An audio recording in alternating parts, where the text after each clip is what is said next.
بسم اللہ الرحمن الرحیم اللہم صل علی محمد وعلی آل محمد وبارک وسلم عن ابن عباس قال رأيت النبي صلى الله عليه وآله وسلم في المنام بنصف النهار أشهس أغبر معه قارورة فيها دم يلتقطه أو يتتبه فيها شيئا قلت يا رسول الله صلى الله عليه وسلم ما هذا؟ قال دم الحسين وأصحابه لم أزل أتتبعه منذ اليوم.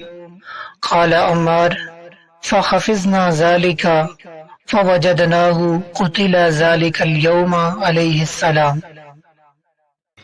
حضرت ابن عباس رضی اللہ تعالی عنہ سے روایت ہے، فرماتے ہیں کہ میں نے ایک مرتبہ نصف النہار کے وقت خواب میں نبی کریم صلی اللہ تعالی علیہ وسلم کی زیارت کا شرف حاصل کیا. نبی علیہ السلام کے بال بکھرے ہوئے اور جسم غبار آلود تھا. نبی علیہ السلام کے پاس ایک بوتل تھی جس میں خون تھا. آپ صلی اللہ تعالی علیہ وسلم اس میں کوئی چیز تلاش کر رہے تھے.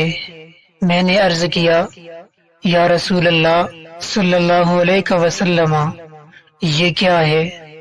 تو نبی کریم صلی اللہ تعالی علیہ وسلم نے فرمایا یہ حسین اور ان کے ساتھیوں کا خون ہے. میں صبح سے اس کی تلاش میں لگا ہوا ہوں. حضرت عمار کہتے ہیں ہم نے وہ تاریخ یاد رکھی، پھر معلوم ہوا کہ حضرت امام حسین رضی اللہ تعالی عنہ اور آپ کے ساتھیوں کی شہادت اسی دن ہوئی جس دن